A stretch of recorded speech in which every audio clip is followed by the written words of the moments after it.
আসসালামু আলাইকুম রহমতুল্লাহ। এক ভাই প্রশ্ন করেছেন দাব্বাতুল আর্দ কি, দয়া করে জানাবেন।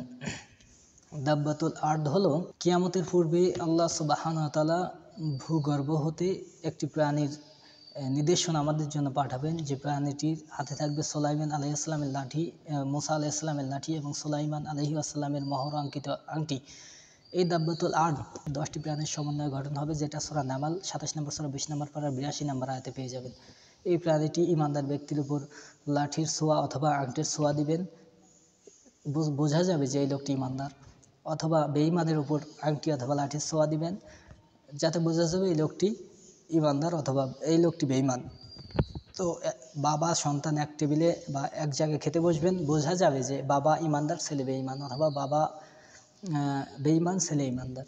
দাব্বাতুল আর্দ হলো এক অদ্ভুত প্রাণী, যেটা আল্লাহ সুবহানাহু ওয়া তাআলা কিয়ামতের কিছু পূর্বেই মাটির নিচ থেকে, ভূগর্ভ থেকে ওইটার উদয় ঘটাবেন, অর্থাৎ ভূগর্ভ থেকে ওই প্রাণীটির আবির্ভাব ঘটবে।